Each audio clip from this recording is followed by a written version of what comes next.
ਸਤਿ ਸ਼੍ਰੀ ਅਕਾਲ। ਤੁਸੀਂ ਦੇਖ ਰਹੇ ਹੋ ਟੀਵੀ ਪੰਜਾਬ। ਮੇਰਾ ਨਾਮ ਜਤਿੰਦਰ ਸਿੰਘ ਖਹਿਰਾ। ਸਪੋਰਟਸ ਦੇ ਉੱਤੇ ਗੱਲਬਾਤ ਕਰਦਾ ਇਹ ਸਾਡਾ ਪ੍ਰੋਗਰਾਮ ਸਪੋਰਟਸ ਅਨਲਿਮਿਟਿਡ ਲੈ ਕੇ ਇੱਕ ਵਾਰ ਫਿਰ ਤੋਂ ਮੈਂ ਹਾਜ਼ਰ ਹਾਂ ਔਰ ਮੇਰੇ ਨਾਲ ਸਪੋਰਟਸ ਦੇ ਉੱਤੇ ਗੱਲ ਕਰਨ ਦੇ ਲਈ international hockey umpire Gurminder Singh Sangha, international hockey manager ਨੇ, ਉਹ ਰਹਿ ਚੁੱਕੇ ਨੇ। ਜਦੋਂ ਅਸੀਂ ਹਾਕੀ ਦੀ ਗੱਲ ਕਰਦੇ ਹਾਂ ਤੇ ਇਹ ਦਿਨ ਜਿਹੜੇ ਨੇ ਹਾਕੀ ਲਈ ਬਹੁਤ ਖਾਸ ਚੱਲ ਰਹੇ ਨੇ। ਸੰਘਾ ਸਾਹਿਬ, ਪਹਿਲਾਂ ਤਾਂ ਤੁਹਾਡਾ ਬਹੁਤ ਬਹੁਤ ਧੰਨਵਾਦ ਤੇ ਸਵਾਗਤ ਹੈ ਸਾਡੇ ਸ਼ੋਅ ਅੰਦਰ। ਧੰਨਵਾਦ ਖਹਿਰਾ ਸਾਹਿਬ, ਤੁਹਾਡੇ ਟੀਵੀ ਦੇ ਸਾਰੇ ਦਰਸ਼ਕਾਂ ਦਾ ਬਹੁਤ ਬਹੁਤ ਧੰਨਵਾਦ ਕਿ ਤੁਸੀਂ ਮੈਨੂੰ ਅੱਜ ਆਪਣੇ ਟੀਵੀ ਤੇ ਡਿਸਕਸ ਕਰਨ ਦਾ ਮੌਕਾ ਦਿੱਤਾ ਜੀ। ਅੱਛਾ ਸੰਘਾ ਸਾਹਿਬ, ਬਸ ਮੈਂ ਸਵੇਰੇ ਡਿਸਕਸ ਕਰ ਰਿਹਾ ਸੀਗਾ ਕਿ ਚੱਕ ਦੇ ਇੰਡੀਆ ਫਿਲਮ ਅਸੀਂ ਸਾਰਿਆਂ ਨੇ ਵੇਖੀ ਹੈ ਐਂਡ ਇਹ ਜਿਹੜਾ ਮੈਚ ਸਵੇਰ ਵਾਲਾ ਮੈਚ ਸੀਗਾ, ਇਹਦਾ ਲੱਗਦਾ ਕਿ ਚੱਕ ਦੇ ਇੰਡੀਆ ਵਾਲਾ ਮੂਵਮੈਂਟ ਹੈ ਸਾਡੇ ਕੋਲੇ। ਇੱਕ ਤਰੀਕੇ ਦੇ ਨਾਲ ਇਹਦਾ ਲੱਗਦਾ ਸੀ ਕਿ ਅਦਭੁਤ ਹੈ। ਕਿਵੇਂ ਪਹਿਲਾਂ ਤੇ ਮੈਚ ਨੂੰ ਤੁਸੀਂ ਕਿਵੇਂ ਦੇਖਦੇ ਹੋ?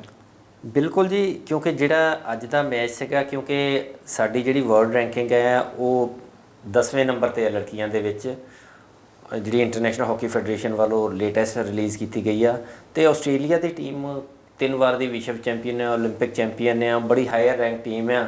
ਔਰ ਤੁਸੀਂ ਦੇਖਿਆ ਹੋਵੇਗਾ ਕਿ ਦੂਸਰੇ ਗਰੁੱਪ ਦੇ ਵਿੱਚ ਜਦੋਂ ਆਸਟ੍ਰੇਲੀਆ ਦੀ ਟੀਮ ਨੇ ਆਪਣੇ ਪੂਲ ਦੇ ਸਾਰੇ ਮੈਚਸ ਖੇਡੇ ਨੇ ਔਰ ਉਹਨਾਂ ਦੇ ਵਿੱਚੋਂ ਟੌਪ ਕੀਤਾ ਉਸ ਗਰੁੱਪ ਦੇ ਵਿੱਚੋਂ। ਅਤੇ ਜਿਹੜੀ ਭਾਰਤ ਦੀ ਟੀਮ ਆ, ਅਸੀਂ ਲਾਸਟ ਵਾਲੇ 2 ਮੈਚਾਂ ਦੇ ਵਿੱਚ ਜਾ ਕੇ ਅਸੀਂ ਕੁਆਲੀਫਾਈ ਕੀਤਾ ਕੁਆਟਰ ਫਾਈਨਲ ਦੇ ਲਈ।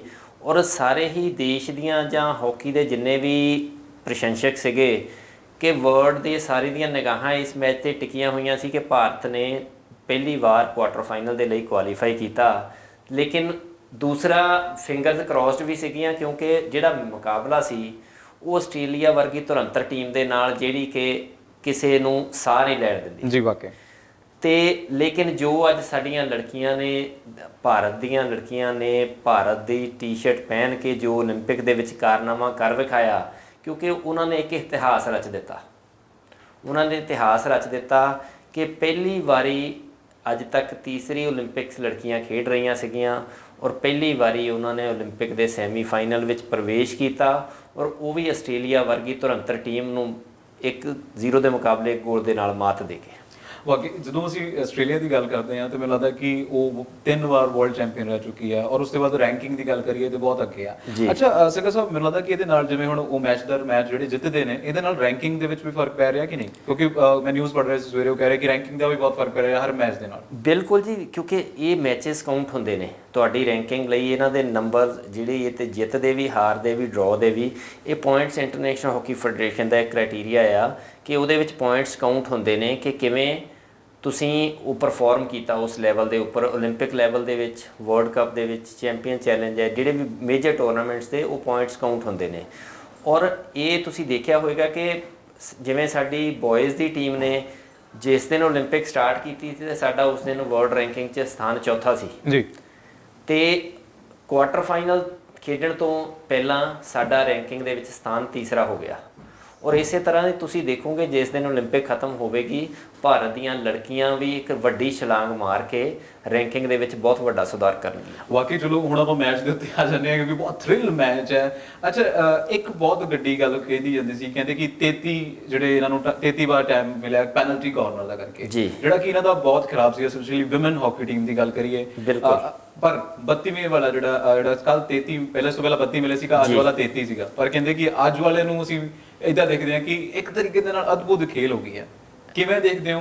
ਔਰ ਦੂਸਰਾ ਮੇਰਾ ਇਹ ਹੈ ਕਿ ਜਿਹੜੇ ਗੋਲਕੀਪਰ ਨੇ ਕਮਾਲ ਕਰ ਰਹੇ ਨੇ, ਉਹਨਾਂ ਨੂੰ ਕਿੱਥੇ ਦੇਖਦੇ ਹੋ? ਦੇਖੋ ਜੀ, ਜਿਹੜਾ ਪੈਨਲਟੀ ਕਾਰਨਰ ਕਨਵਰਸ਼ਨ ਦੀ ਰੇਟ ਹੈ ਖਹਿਰਾ ਸਾਹਿਬ, ਉਹਦੇ ਵਿੱਚ ਬਹੁਤ ਵੱਡੀ ਜਿਹੜੀ ਸਿਚੁਏਸ਼ਨ ਕ੍ਰੀਏਟ ਹੁੰਦੀ ਆ, ਕਿਉਂਕਿ ਕੋਈ ਵੀ ਪੈਨਲਟੀ ਕਾਰਨਰ ਦੀ ਕਨਵਰਸ਼ਨ ਆ, ਮੈਂ ਸਦਾ ਹੀ ਕਹਿੰਦਾ ਹੁੰਦਾ ਕਿ ਇਹ ਇੱਕ ਟੀਮ ਵਰਕ ਹੈ। ਪਹਿਲਾ ਟੀਮ ਵਰਕ ਹੈ ਕਿ ਤੁਸੀਂ ਪੈਨਲਟੀ ਕਾਰਨਰ ਕ੍ਰੀਏਟ ਕਰਨਾ, ਉਸ ਤੋਂ ਬਾਅਦ ਇਹ ਟੀਮ ਵਰਕ ਹੈ ਕਿ ਜਿਹੜਾ ਤੁਹਾਡਾ ਬਾਲ ਦਾ ਇੰਜੈਕਟਰ, ਕੀ ਉਹਦਾ ਬਾਲ ਬਿਲਕੁਲ ਸਹੀ ਆ ਰਿਹਾ, ਉਸ ਤੋਂ ਬਾਅਦ ਜਿਹੜਾ ਬਾਲ ਹਾਲਟ ਕਰ ਰਿਹਾ, ਡੈਡ ਕਰ ਰਿਹਾ, ਜਿਹੜਾ ਕੀ ਉਹ ਬਾਲ ਸਹੀ ਤਰੀਕੇ ਦੇ ਨਾਲ ਟਰੈਪ ਕਰ ਰਿਹਾ, ਡਰੈਗ ਫਲਿੱਕਰ ਜਿਹੜਾ ਐਗਜ਼ੀਕਿਊਟ ਫੇਰ ਕਰ ਸਕਦਾ ਜੇ ਦੋਨੋਂ ਮੋਸ਼ਨਸ ਪਹਿਲੇ ਸਹੀ ਹੋਏ ਨੇ ਜੀ। ਕਿਉਂਕਿ ਅਸੀਂ ਕਈ ਵਾਰੀ ਜਨਰਲੀ ਦੋਸ਼ ਦੇ ਦਿੰਦੇ ਹਾਂ ਕਿ ਸਾਨੂੰ ਜੀ 10 ਪੈਨਲਟੀ ਕਾਰਨਰ ਮਿਲੀਆਂ, ਕਨਵਰਸ਼ਨ 1 ਹੋਈ। ਡਰੈਗ ਜਿਹੜਾ ਡਰੈਗਰ ਆ ਉਹਨੂੰ ਤੇ 5 ਹੀ ਸਹੀ ਮਿਲੀਆਂ, 3 ਇੰਜੈਕਟਰ ਨੇ ਗਲਤ ਇੰਜੈਕਟ ਕਰ ਦਿੱਤੀਆਂ, 2 ਹੋਲਟ ਕਰਨ ਵਾਲੇ ਤੋਂ ਹੋਲਟ ਨਹੀਂ ਹੋਈਆਂ ਅਤੇ ਉਹਦੇ ਹਿੱਸੇ ਤੇ 5 ਹੀ ਆਈਆਂ।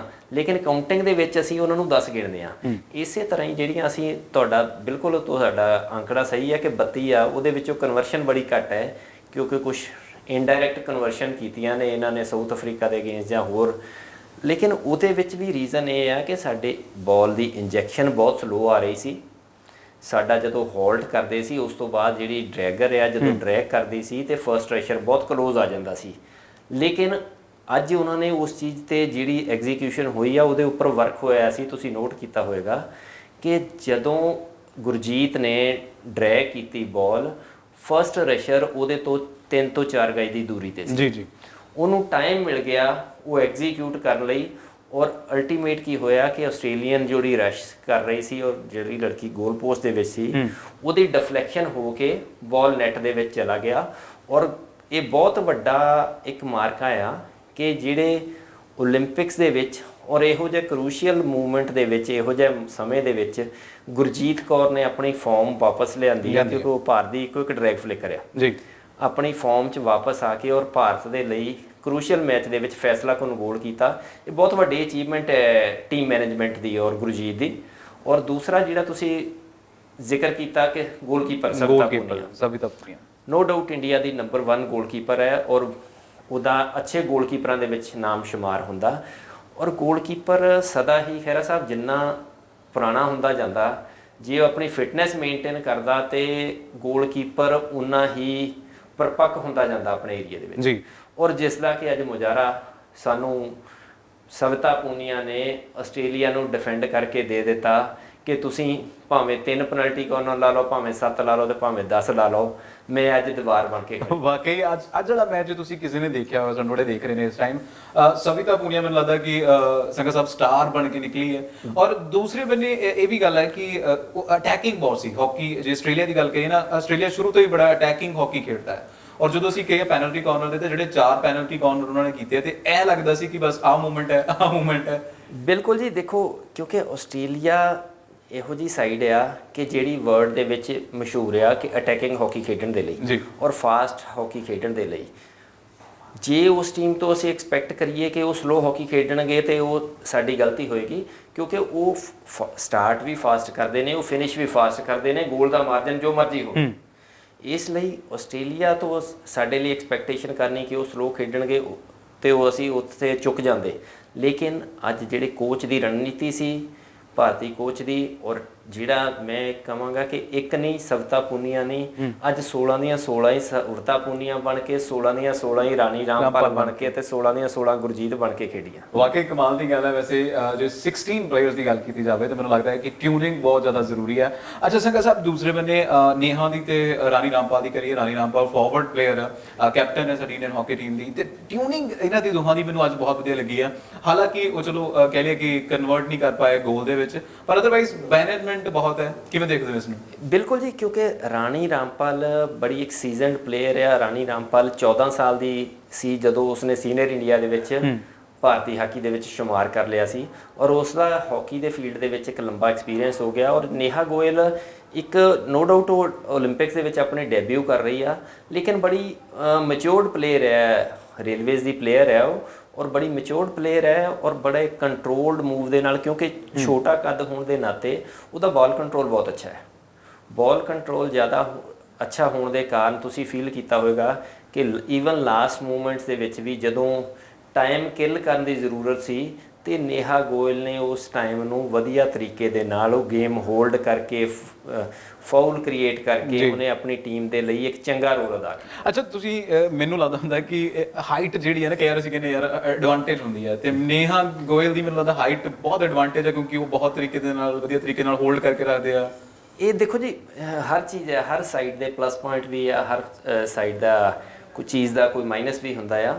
ਤੇ ਤੁਸੀਂ ਦੇਖਿਆ ਹੋਵੇਗਾ ਜੇ ਅਸੀਂ ਨੇਹਾ ਗੋਇਲ ਨੂੰ ਅਸੀਂ ਕਹੀਏ ਕਿ ਉਹਦਾ ਕੱਦ ਛੋਟਾ, ਲੇਕਿਨ ਜਿਹੜਾ ਪਲੇਅਰ ਥੋੜ੍ਹੇ ਛੋਟੇ ਕੱਦ ਆ ਉਹਦੇ 'ਚ ਅੱਜ ਦੀ ਮਾਡਰਨ ਹਾਕੀ ਦੇ ਵਿੱਚ ਬੜਾ ਐਡਵਾਂਟੇਜ ਹੈ ਕਿ ਉਹਨਾਂ ਨੂੰ ਟਰਨ ਲੈਣੀ ਬਹੁਤ ਸੌਖੀ ਆ। ਉਹਨਾਂ ਨੇ ਯੂ ਟਰਨ ਕਰਨੀ ਆ, 360 ਤੇ ਘੁੰਮਣਾ, 180 ਤੇ ਘੁੰਮਣਾ ਉਹਨਾਂ ਲਈ ਬਹੁਤ ਈਜ਼ੀ ਹੁੰਦਾ, ਜਦ ਕਿ ਥੋੜ੍ਹਾ ਜਿਹੜਾ ਲੰਬੀ ਹਾਈਟ ਵਾਲਾ ਪਲੇਅਰ ਆ ਉਹਦੇ ਲਈ ਇਸ ਚੀਜ਼ ਦੇ ਵਿੱਚ ਮੁਸ਼ਕਲ ਆ ਜਾਂਦੀ ਹੈ। ਤੁਸੀਂ ਦੇਖਿਆ ਹੋਵੇਗਾ ਕਿ ਅਸੀਂ ਕੰਪੇਅਰ ਕਰੀਏ ਕਿ ਮੈਨ ਟੀਮ ਦੇ ਵਿੱਚ ਆਪਣਾ ਕਪਤਾਨ Manpreet world player of the year ਬਣਿਆ ਔਰ ਛੋਟਾ ਕੱਦ ਹੈ। ਵਾਕਈ। ਤੇ ਦੇਖ ਲਓ ਕਿ ਹਰ ਦੁਨੀਆ ਦੀ ਹਰ ਟੀਮ ਨੂੰ ਉਹਨੂੰ ਸਪੈਸ਼ਲ ਮਾਰਕ ਕਰਨਾ ਪੈਂਦਾ, ਉਹਦੀ ਸਪੀਡ ਨੂੰ ਉਹਨੂੰ ਮਾਰਕ ਕਰਨਾ ਪੈਂਦਾ। ਵਾਕਈ ਇਸ ਤੋਂ ਇਲਾਵਾ ਜਿਵੇਂ ਮੈਂ ਲਿਸਟ ਦੇਖਾਂ ਤੇ ਕਹਿੰਦੇ ਕਿ ਇਹ ਡੈਬੂਟੈਂਟ ਹੈ ਜਿਹਦੇ ਵਿੱਚ ਬੜੇ ਸਾਰੇ ਨਾਮ ਸਾਡੇ ਕੋਲੇ ਨੇ, ਹਰਮਨ ਦਾ ਨਾਮ ਆ ਰਿਹਾ ਆ। ਇਸ ਤੋਂ ਇਲਾਵਾ ਜੇ ਅਸੀਂ ਗੁਰਜੀਤ ਦੀ ਗੱਲ ਕਰ ਲਈਏ, ਵਨ ਐਂਡ ਓਨਲੀ ਗੋਲ ਕਰਨ ਲਈ, ਤੇ ਉਹ ਵੀ ਡੈਬੂਟੈਂਟ ਨੇ। ਇਵੇਂ ਹੀ ਅਸੀਂ ਬॉयਜ਼ ਦੀ ਗੱਲ ਕਰ ਲਈਏ ਤੇ ਬॉयਜ਼ ਦੇ ਵਿੱਚ ਵੀ ਸਾਡੇ ਕੋਲੇ ਡੈਬੂਟੈਂਟ ਨੇ। ਤਾਂ ਤੁਹਾਨੂੰ ਲੱਗਦਾ ਹੈ ਕਿ ਇਹ ਯੰਗ ਸਕੁਐਡ ਜਿਹੜਾ ਹੈ ਦੋਵੇਂ ਮੈਨ ਐਂਡ ਔਮਨਸ ਦਾ, ਇਹ ਇਸ ਵਾਰ ਕੋਈ ਵਧੀਆ ਚੀਜ਼ ਸਾਡੇ ਲਈ ਲੈ ਕੇ ਆਏਗਾ? ਦੇਖੋ ਜੀ, ਅਜੇ ਤੱਕ ਤੇ ਜੋ ਅੱਜ ਦੇ ਰਿਜ਼ਲਟ ਆ ਔਰ ਜਿੱਥੇ ਅਸੀਂ ਦੋਨੋਂ ਟੀਮਾਂ ਸਾਡੀਆਂ ਸਟੈਂਡ ਕਰ ਰਹੀਆਂ ਆ, ਮੇਰਾ ਖਿਆਲ ਹੈ ਕਿ ਅਜੇ ਤੱਕ ਇੱਕੋ ਹੀ ਕੰਟਰੀ ਆ ਕਿ ਜਿਹਦੀਆਂ ਦੋਨੋਂ ਟੀਮਾਂ ਮੈਨ ਔਰ ਵਿਮਨ ਦੀਆਂ ਹਾਕੀ ਦੇ ਵਿੱਚ ਸੈਮੀਫਾਈਨਲ ਖੇਡ ਰਹੀਆਂ ਨੇ। ਤੇ ਅਸੀਂ ਤੇ ਇਹੀ ਆਸ ਕਰਦੇ ਹਾਂ ਕਿ ਦੋਨੋਂ ਟੀਮਾਂ ਫਾਈਨਲ ਖੇਡਣ ਔਰ ਦੋਨੋਂ 골ਡ ਮੈਡਲ ਲੈ ਕੇ ਵਾਪਸ ਪਰਤਣ, ਕਿਉਂਕਿ ਜਿਹੜਾ ਮਿਕਸ ਬਲੈਂਡ ਹੈ ਯੂਥ ਔਰ ਮੈਚੁਰ ਪਲੇਅਰਸ ਦਾ ਜੀ, ਔਰ ਉਹ ਕੰਮ ਕਰ ਰਿਹਾ। ਕੱਲ ਵੀ ਉਸ ਚੀਜ਼ ਨੇ ਟੀਮ ਨੂੰ ਫਾਇਦਾ ਦਿੱਤਾ ਜਿਹੜੇ ਯੂਥ ਨੇ, ਕਿਉਂਕਿ ਨੈਚੁਰਲ ਹੈ ਕਿ ਜਿਹੜਾ ਯੰਗ ਬ੍ਰਿਗੇਡ ਆ ਥਕਾਵਟ ਘੱਟ ਹੁੰਦੀ ਹੈ। ਅੱਜ ਵੀ ਤੁਸੀਂ ਦੇਖਿਆ ਹੋਵੇ ਫੈਗ ਐਂਡ ਦੇ ਵਿੱਚ ਪਲੇਅਰਸ ਦੇ ਵਿੱਚ 19 ਸਪਿਰਿਟ ਸੀ, ਸਬਸਟੀਟਿਊਸ਼ਨ ਤੋਂ ਬਾਅਦ ਵੀ 19 ਸਪਿਰਿਟ ਸੀ ਉਹਨਾਂ ਦੇ ਵਿੱਚ ਕਿ ਅਸੀਂ ਜ਼ੋਰ ਲਗਾਉਣਾ, ਅਸੀਂ ਡਿਫੈਂਡ ਕਰਨਾ। ਜੀ ਅੱਛਾ, 24th ਮਿੰਟ ਦੇ ਉੱਤੇ ਇਹ ਇੱਕ ਵਿਮਨ ਸਕੁਐਡ ਨੇ ਜਿਹੜਾ ਹੈ ਇੱਕ ਗੋਲ ਦਾਗ ਲੈਂਦੇ, ਇੱਕ ਕੋਈ ਫੈਂਸਲਾ ਕੋਲ ਗੋਲ ਜਿਹਨੂੰ ਅਸੀਂ ਕਹਿੰਦੇ ਆ। ਉਸ ਤੋਂ ਬਾਅਦ ਇਹ ਲੌਂਗ ਟਾਈਮ ਹੈ ਕਿ ਮੇਨਟੇਨ ਕਰਕੇ ਰੱਖਣਾ। ਇਹਦੇ ਉੱਤੇ ਜੇ ਤੁਹਾਨੂੰ ਕੁਝ ਲੱਗਦਾ ਹੋਵੇ ਕਿ ਆਹ ਜਿਹੜੀ ਚੀਜ਼ ਇਹ ਕਰ ਸਕਦੀਆਂ ਸੀ ਤਾਂ ਬੈਟਰ ਅਸੀਂ ਇੱਕ ਹੋਰ ਗੋਲ ਕਰ ਸਕਦੇ ਸੀ, ਕਿਉਂਕਿ ਬਹੁਤ ਸਾਰੇ ਮੌਕੇ ਮਿਲੇ, ਆਪਾਂ ਨੇ ਕਹੀ ਕਿ ਮੌਕੇ ਨਹੀਂ ਮਿਲੇ, ਕਿਵੇਂ ਦੇਖਦੇ ਹੋ? ਦੇਖੋ, ਉਹਦੇ ਵਿੱਚ ਕੋਈ ਸ਼ੱਕ ਨਹੀਂ ਕਿ ਚਾਂਸਸ ਹੁੰਦੇ ਆ ਕਿ ਜਦੋਂ ਟੀਮ, ਤੁਸੀਂ ਦੇਖਿਆ ਹੋਵੇਗਾ ਕਿ ਆਸਟ੍ਰੇਲੀਆ ਦੀ ਟੀਮ, ਅਸੀਂ ਹਾਫ ਕੋਰਟ ਖੇਡ ਰਹੇ ਸੀ, ਡਿਫੈਂਸ ਜਦੋਂ ਕਰ ਰਿਹਾ ਸੀ, ਤੇ ਆਸਟ੍ਰੇਲੀਆ ਆਲ ਆਊਟ, ਕਿਉਂਕਿ ਉਹਨਾਂ ਦੇ ਲਈ ਸਾਰਾ ਕੁਝ ਇਹੀ ਸੀ, ਦਾਅ ਤੇ ਲੱਗਿਆ ਸੀ ਕਿ ਗੋਲ ਇਕੁਅਲਾਈਜ਼ ਕਰਨਾ। ਉਹ ਉਹਨਾਂ ਨੇ ਆਲ ਆਊਟ ਉੱਪਰ ਆਉਣ ਕੇ ਖੇਡਣ ਦੀ ਕੋਸ਼ਿਸ਼ ਕੀਤੀ ਆ, ਲੇਕਿਨ ਕਿਉਂਕਿ ਆਪਣੀ ਮੈਂ ਕੋਚ ਆਊਂਗਾ ਤੇ ਮੇਰੀ ਸਟ੍ਰੈਟਜੀ ਥੋੜੀ ਜਿਹੀ ਡਿਫਰੈਂਟ ਹੋਊਗੀ ਸੋਚਣ ਦੀ। ਜਿਹੜਾ ਪ੍ਰੈਜ਼ੈਂਟ ਉੱਥੇ ਕੋਚ ਹੈ, ਕਿਉਂਕਿ ਉਹ ਆਪਣੀ ਕਪੈਸਿਟੀ ਜਾਣਦੇ ਆ ਪਲੇਅਰਸ ਦੀ ਜੀ, ਉਹਨਾਂ ਨੂੰ ਪਲੇਅਰਸ ਦੀ ਕਪੈਸਿਟੀ ਪਤਾ ਹੈ ਕਿ ਪਲੇਅਰ ਦੀ ਕਪੈਸਿਟੀ ਡਿਫੈਂਡਿੰਗ ਦੇ ਵਿੱਚ ਕੀ ਹੈ, ਫਾਰਵਰਡ ਦੀ ਕੀ, ਔਰ ਮੈਨੂੰ ਡਿਫੈਂਸ ਦੇ ਵਿੱਚ ਮੈਨੂੰ ਐਕਸਟਰਾ ਬਰਡਨ ਲੈਣ ਲਈ ਮੈਨੂੰ ਇੱਕ ਬੰਦਾ ਪਿੱਛੇ ਲਿਆਉਣਾ ਪਏਗਾ ਜਾਂ ਨਹੀਂ। ਕਿਉਂਕਿ ਇਹ ਉਹਨਾਂ ਦਾ ਟੀਮ ਮੈਨੇਜਮੈਂਟ ਨੇ ਅੱਛਾ ਡਿਸੀਜਨ ਲਿਆ, ਮੈਂ ਕਿੰਤੂ ਨਹੀਂ ਕਰਦਾ ਉਸ 'ਤੇ, ਕਿਉਂਕਿ ਉਹਨਾਂ ਨੇ ਅੱਛਾ ਡਿਸੀਜਨ ਲਿਆ। ਕਿਉਂਕਿ ਅਗਰ ਮੈਂ ਹੋਊਂਗਾ, ਮੈਂ ਕਹੂੰਗਾ ਕਿ ਇੱਕ ਪਲੇਅਰ ਅਸੀਂ ਜੇ ਉੱਪਰ ਛੱਡ ਦਿਆਂਗੇ ਉਹਨਾਂ ਦੀ 25 ਤੇ ਐਟਲੀਸਟ ਉਹਨਾਂ ਦੇ 2 ਨਹੀਂ ਤੇ ਇੱਕ ਡਿਫੈਂਡਰ ਉਹਨਾਂ ਦਾ ਪਿੱਛੇ ਰਹੇਗਾ। ਉਹ ਸਾਡੇ ਕੋਰਟ ਦੇ ਵਿੱਚ ਆ ਕੇ ਉਹ ਅਟੈਕ ਨਹੀਂ ਕਰ ਸਕਦਾ, ਉਹਨੂੰ ਡਰ ਹੋਏਗਾ ਕਿ ਪਿੱਛੇ ਉਹਨਾਂ ਟੀਮ ਦਾ ਪਲੇਅਰ ਆ। ਲੇਕਿਨ ਠੀਕ ਹੈ, ਉਹ ਟੀਮ ਨੇ ਆਪਣਾ ਡਿਸੀਜਨ ਲਿਆ, ਉਹਨਾਂ ਨੇ ਕੁਝ ਹੋਰ ਸੋਚਿਆ ਹੋਏਗਾ। ਮਤਲਬ ਲੌਂਗ ਟਾਈਮ ਉਹਨਾਂ ਦੇ ਕੋਲ ਐਕਸਪੀਰੀਅੰਸ ਹੈ, ਵੀ ਕਹਿ ਲਓ ਕਿ ਉਹਨੂੰ ਆਬਜ਼ਰਵੇਸ਼ਨ ਤੋਂ ਬਾਅਦ, ਬਿਲਕੁਲ ਆਬਜ਼ਰਵੇਸ਼ਨ ਕਰਕੇ। ਵੈਸੇ ਅਦਰਵਾਈਜ਼ ਕਾਊਂਟਰ ਅਟੈਕ ਦੇ ਉੱਤੇ ਅਸੀਂ ਥੋੜਾ ਜਿਹਾ ਸਾਨੂੰ ਡਿਫੈਂਸ ਈਜ਼ੀ ਹੋ ਜਾਂਦੀ ਅਗਰ ਅਸੀਂ ਇੱਕ ਗੋਲ ਹੋਰ ਕਰ ਲੈਂਦੇ, ਇੱਕ ਪਲੇਅਰ ਵੀ 2 ਨਹੀਂ ਤੇ ਇੱਕ ਪਲੇਅਰ ਉੱਪਰ ਛੱਡ ਦਿੰਦੇ, ਔਰ ਉਹਨਾਂ ਤੇ ਥੋੜਾ ਜਿਹਾ ਪ੍ਰੈਸ਼ਰ ਸਾਡੇ ਉੱਪਰ ਘਟਦਾ ਉਹਨਾਂ ਦੇ ਅਟੈਕ ਦਾ, ਤੇ ਮੇਬੀ ਕਾਊਂਟਰ ਅਟੈਕ ਦੇ ਵਿੱਚ ਕੋਈ ਫਾਸਟ ਬ੍ਰੇਕ ਮਿਲ ਜਾਂਦੀ ਸਾਨੂੰ, ਤੇ ਜਿਹਦੇ ਨਾਲ ਅਸੀਂ ਇੱਕ ਗੋਲ ਹੋਰ ਕਨਵਰਟ ਕਰ ਦਿੰਦੇ ਤਾਂ ਸਾਡੇ ਲਈ ਡਿਫੈਂਸ ਥੋੜੀ ਜਿਹੀ ਈਜ਼ੀ ਹੋ ਜਾਂਦੀ। ਅੱਛਾ, ਵੰਦਨਾ ਕਟਾਰੀਆ ਫਾਰਵਰਡ ਪਲੇਅਰ ਨੇ, ਸਾਊਥ ਅਫਰੀਕਾ ਦੇ ਮੈਚ ਦੇ ਨਾਲ ਮੈਨੂੰ ਲੱਗਦਾ ਕਿ ਸਭ ਤੋਂ ਜ਼ਿਆਦਾ ਜਿਹੜੀ ਵਾਹ ਖੱਟੀ ਹੈ ਉਹ ਵੰਦਨਾ ਕਟਾਰੀਆ ਹੀ ਆ। ਤੁਸੀਂ ਵੰਦਨਾ ਕਟਾਰੀਆ ਦੀ ਪਰਫਾਰਮੈਂਸ ਨੂੰ ਕਿਵੇਂ ਦੇਖਦੇ ਹੋ ਸੋ ਫਾਰ? ਨਹੀਂ, ਦੇਖੋ, ਵੰਦਨਾ ਕਟਾਰੀਆ ਔਰ ਰਾਣੀ ਰਾਮਪਾਲ 2 ਬੜੀਆਂ ਸੀਜ਼ਨਡ ਔਰ ਮੈਚੁਰਡ ਫਾਰਵਰਡ ਲਾਈਨ ਦੇ ਵਿੱਚ ਸਾਡੀਆਂ ਪਲੇਅਰ ਨੇ, ਜਿਹੜੀਆਂ ਕਿ ਜਿਨ੍ਹਾਂ ਕੋਲ ਪੁਰਾਣੀ 2016 ਦੀ ਓਲੰਪਿਕ ਖੇਡਣ ਦਾ ਤਜਰਬਾ ਵੀ ਹੈ। ਔਰ ਵੰਦਨਾ ਕਟਾਰੀਆ ਇੱਕ ਗੋਲ ਓਪਰਚੁਨਿਸਟ ਪਲੇਅਰ ਹੈ ਔਰ ਉਸ ਨੂੰ ਗੋਲ ਕਨਵਰਟ ਕਰਨਾ ਆਉਂਦਾ ਜੀ, ਕਿਉਂਕਿ ਸਟ੍ਰਾਈਕਿੰਗ ਸਰਕਲ ਦੇ ਵਿੱਚ ਸਾਰੇ ਪਲੇਅਰਾਂ ਦੇ ਵਿੱਚ ਇੰਨੀ ਕਪੈਸਿਟੀ ਨਹੀਂ ਹੁੰਦੀ ਕਿ ਗੋਲ ਨੂੰ ਕਨਵਰਟ ਕਰ ਸਕਣ। ਕਈ ਪਲੇਅਰ ਉੱਥੇ ਫੰਬਲ ਕਰ ਜਾਂਦੇ ਆ, ਲੇਕਿਨ ਵੰਦਨਾ ਕਟਾਰੀਆ ਨੇ ਇਹ ਚੀਜ਼ ਉਸ ਹਾਈ ਲੈਵਲ ਤੇ ਪ੍ਰੂਵ ਕੀਤੀ ਕਿ ਮੈਂ ਓਲੰਪਿਕ ਵਰਗੇ ਪਲੇਟਫਾਰਮ ਦੇ ਵਿੱਚ ਵੀ ਮੈਂ ਹੈਟ੍ਰਿਕ ਮਾਰ ਕੇ ਭਾਰਤ ਨੂੰ ਅਗਲੇ ਦੌਰ 'ਚ ਲਿਜਾ ਸਕਦੀ ਹਾਂ। ਵਾਕਈ ਵੰਦਨਾ ਕਟਾਰੀਆ ਮੈਨੂੰ ਲੱਗਦਾ ਕਿ ਹੈਟ੍ਰਿਕ ਕਰਨਾ ਆਪਣੇ ਆਪ ਦੇ ਵਿੱਚ ਇੱਕ ਇਤਿਹਾਸ ਰਚਣ ਵਾਲਾ ਆ, ਔਰ ਚਲੋ ਸਾਨੂੰ ਉਮੀਦਾਂ ਤਾਂ ਬਹੁਤ ਨੇ ਇਹਨਾਂ ਸਾਰੀ ਟੀਮਸ ਤੋਂ। ਅੱਛਾ ਸੰਗਾ ਸਾਹਿਬ, ਜੇ ਅੱਜ ਅਸੀਂ ਪੰਜਾਬ ਵਾਪਸ ਮੁੜ ਕੇ ਆਈਏ ਤੇ ਪੰਜਾਬ ਦੇ ਅਸੀਂ ਕਹਿੰਦੇ ਕਿ ਬਹੁਤ ਸਾਰੇ ਪਲੇਅਰਸ ਨੇ ਵਿਮਨਸ ਤੇ ਮੈਨ ਦੋਹਾਂ ਦੇ ਵਿੱਚ, ਤੇ ਅੱਜ ਪੰਜਾਬ ਦੀ ਇੱਕ ਤੀ ਕਮਲਪ੍ਰੀਤ ਕੌਰ ਲੰਬੀ ਪਿੰਡ ਦੇ ਨਾਲ ਕਬਰਾਂ ਪਿੰਡ ਤੋਂ ਆ, ਉਹਨਾਂ ਦਾ ਡਿਸਕਸ ਥਰੋ ਆ, ਉਮੀਦਾਂ ਬਹੁਤ ਜ਼ਿਆਦੀਆਂ ਨੇ, ਕਿੱਦਾਂ ਦੇਖਦੇ ਹੋ ਉਸ ਨੂੰ? ਦੇਖੋ ਜੀ, ਕਮਲਪ੍ਰੀਤ ਤੋਂ ਜੇ ਤੁਸੀਂ ਮੇਰੀ ਪਰਸਨਲ ਓਪੀਨੀਅਨ ਲਓ ਤੇ ਮੈਂ ਕਮਲਪ੍ਰੀਤ ਨੂੰ 골ਡ ਔਰ ਸਿਲਵਰ ਦੇ ਵਿੱਚ ਫਿਨਿਸ਼ ਕਰਨਾ ਮੰਨਦਾ ਹਾਂ, ਕਿਉਂਕਿ ਕਮਲਪ੍ਰੀਤ ਨੇ ਰੀਸੈਂਟਲੀ ਜਿਹੜੀ ਸਾਡੀ ਇੰਟਰਸਟੇਟ ਮੀਟ ਹੋਈ ਸੀ ਉਹਦੇ ਵਿੱਚ ਉਸਨੇ ਨੈਸ਼ਨਲ ਰਿਕਾਰਡ ਕੀਤਾ ਸੀ 66.59 ਮੀਟਰ, ਬਹੁਤ ਜ਼ਿਆਦਾ। ਔਰ ਉਸ ਥਰੋ ਦੇ ਨਾਲ ਉਹ ਮੈਡਲ ਬ੍ਰੈਕਟ ਦੇ ਵਿੱਚ ਬੜੀ ਈਜ਼ੀਲੀ ਆਉਂਦੀ ਆ। ਲੇਕਿਨ ਜਿਸ ਉਹਦੀ ਫਸਟ ਡੈਬਿਊ ਸੀ ਓਲੰਪਿਕਸ ਦੀ, ਇਸ ਹਾਈ ਲੈਵਲ 'ਤੇ ਜਾ ਕੇ ਜਿਸ ਤਰ੍ਹਾਂ ਉਹਨੇ ਕੁਆਲੀਫਾਈਂਗ ਰਾਊਂਡ ਦੇ ਵਿੱਚ ਪ੍ਰੂਵ ਕੀਤਾ ਕਿ ਉਹਨੇ ਪਹਿਲੀ ਥਰੋ ਮਾਰੀ ਆ, ਸੈਕੰਡ ਥਰੋ ਉਸ ਤੋਂ ਜ਼ਿਆਦਾ ਮਾਰੀ ਔਰ ਤੀਸਰੀ ਥਰੋ ਪੂਰੀ 64 ਮੀਟਰਸ ਮਾਰ ਕੇ ਉਹਨੇ ਕੁਆਲੀਫਾਈ ਕੀਤਾ। ਔਰ ਮੈਂ ਉਹਨੂੰ ਫੋਲੋ ਕਰ ਰਿਹਾ ਹਾਂ ਉਸ ਲੜਕੀ ਨੂੰ ਕਿ ਉਹਨੇ ਔਰ ਉਹਦੇ ਕੋਚ ਦੀ ਸਟੇਟਮੈਂਟ ਆ ਕਿ ਸਾਡੀ ਐਕਸਪੈਕਟੇਸ਼ਨਸ ਆ ਕਿ ਅਸੀਂ ਓਲੰਪਿਕਸ ਦੇ ਵਿੱਚ 70 ਮੀਟਰ ਟੱਚ ਕਰਨਾ, ਔਰ ਅਗਰ ਉਹ 70 ਮੀਟਰ ਟੱਚ ਕਰ ਜਾਂਦੀ ਹੈ ਤੇ ਉਸ ਨੂੰ 골ਡ ਮੈਡਲ ਤੋਂ ਕੋਈ ਰੋਕ ਨਹੀਂ ਸਕਦਾ। ਲੇਕਿਨ ਅਗਰ ਮੈਂ ਇਹ ਵੀ ਕਹਿਣਾ ਕਿ ਜੇ 70 ਮੀਟਰ ਨਹੀਂ ਵੀ ਮਾਰਦੀ, ਐਟਲੀਸਟ ਉਹ 66 ਔਰ 70 ਦੇ ਵਿੱਚ ਵੀ ਚਲੀ ਗਈ ਤੇ ਡੈਫੀਨੇਟਲੀ ਉਹ ਲੜਕੀ ਪੰਜਾਬ ਦੀ ਅੱਜ ਭਾਰਤ ਦੇ ਔਰ ਪੰਜਾਬ ਦੀ ਝੋਲੀ ਦੇ ਵਿੱਚ ਇੱਕ ਤਗਮਾ ਜ਼ਰੂਰ ਪਾਏਗੀ। ਵਾਕਈ ਇਸ ਵਾਰ ਉਮੀਦ ਤੇ ਕਮਲਪ੍ਰੀਤ ਤੋਂ ਬਹੁਤ ਹੈ, ਕਿਉਂਕਿ ਉਹ ਮੈਨੂੰ ਲੱਗਦਾ ਕਿ ਜਿੰਨਾ ਜ਼ਿਆਦਾ ਉਹ ਰॉ ਸੀਗੇ ਸਟਾਰਟਿੰਗ ਦੇ ਵਿੱਚ, ਉਨਾ ਹੀ ਜ਼ਿਆਦਾ ਹੁਣ ਟੈਕਨੀਕਲੀ ਵੀ ਸਟਰੋਂਗ ਨੇ ਤੇ ਜ਼ੋਰ ਤੇ ਹੈ ਹੀ ਹੈ ਆਬਵੀਅਸ।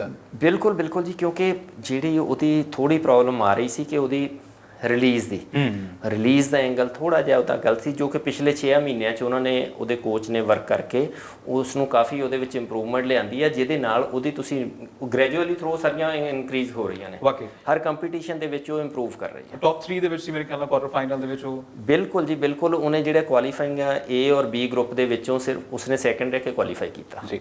ਸੋ ਬਹੁਤ ਉਮੀਦਾਂ ਨੇ ਸਾਡੇ ਕੋਲੇ, ਕਿਉਂਕਿ ਜੇ ਅਸੀਂ ਵਿਮਨ ਹਾਕੀ ਦੀ ਗੱਲ ਕਰੀਏ ਤਾਂ ਵਿਮਨ ਹਾਕੀ ਵੀ ਲੰਬੇ ਸਮੇਂ ਤੋਂ ਬਾਅਦ ਅਦਭੁਤ ਖੇਲ ਦਾ ਪ੍ਰਦਰਸ਼ਨ ਕਰਦੀ ਹੋਈ ਇਸ ਮੁਕਾਮ ਤੇ ਪਹੁੰਚੀ ਨੇ।